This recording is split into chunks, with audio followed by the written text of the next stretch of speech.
লাওখোৱা অভয়াৰণ্যত বন বিভাগৰ এনকাউণ্টাৰত দুজন নিহত। দুই ভাই ককাই জলিল উদ্দিন আৰু সমীৰ উদ্দিন। মৃতকৰ গাঁৱত বৰ্তমান চেপা উত্তেজনাই বিৰাজ কৰিছে। ইতিমধ্যে ঘটনাৰ বুজ ল'বলৈ ৰূপহীহাটৰ বিধায়ক নুৰুল হুদাৰ লগতে অসম সংখ্যালঘু সংগ্ৰাম পৰিষদৰ এটি সজাতি দল উপস্থিত হৈছেহি। নুৰুল হুদা আৰু আবু বক্কৰ ছিদ্দিক মৃতকৰ ঘৰলৈ গৈ পৰিয়ালবৰ্গক সান্তনা দিয়ে। জলিল উদ্দিন আৰু সমীৰ উদ্দিন মথাউৰিৰ ওচৰত থকা খেতি পহৰা দিবলৈ গৈছিল বুলি ৰূপহীহাট সমষ্টিৰ বিধায়ক নুৰুল হুদাই অভিযোগ কৰিছে। নুৰুল হুদাই অভিযোগ কৰা মতে যদি মাছ মাৰিবলৈ গৈছিল তেতিয়াহ'লে ধৰিব পাৰিলে হয় বা ভৰিত গুলিয়াব পাৰিল হয়। হত্যা কৰাৰ অধিকাৰ বন বিভাগৰ নাই।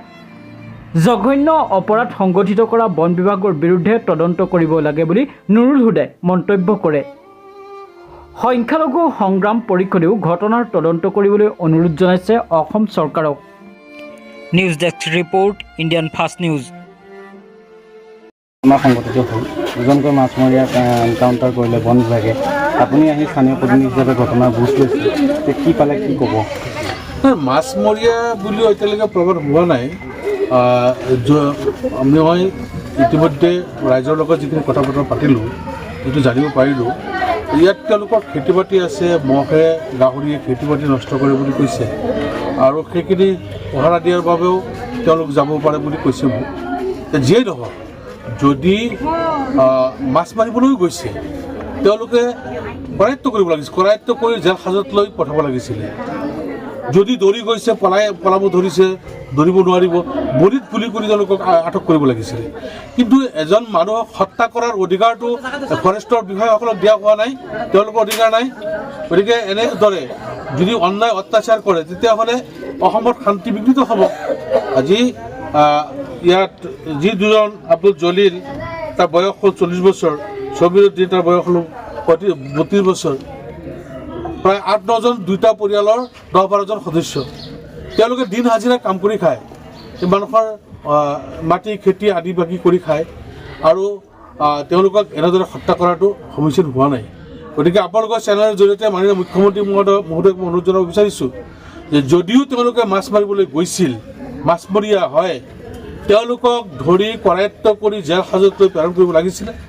যদি দৌৰি গৈছিলে, ধৰিব নোৱাৰা অৱস্থা আছিলে, আঁঠুৰ তলত গুলি কৰি তেওঁলোকক আটক কৰিব লাগিছিলে।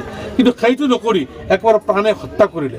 গতিকে হত্যা কৰাৰ অপৰাধত ফৰেষ্টক জবাবদিহি কৰিব লাগে আৰু হত্যা কৰাৰ অপৰাধত ফৰেষ্টক জবাবদিহি কৰি এই পৰিয়াল দুটাৰ সম্পূৰ্ণ ক্ষতিপূৰণ দিয়াৰ কাৰণে ব্যৱস্থা কৰিব লাগে। আজি যদি এই পৰিয়াল দুটাক তেওঁলোকে চৰকাৰৰ পক্ষৰ পৰা যদি কোনো সহানুভূতি দেখুওৱা নহয়, সংস্থাপনৰ কোনো ব্যৱস্থা কৰা নহয়, তেতিয়াহ'লে তেওঁলোকে অনাশাৰে হয়তো তেওঁলোকে মৃত্যুবৰণ কৰিব লাগিব।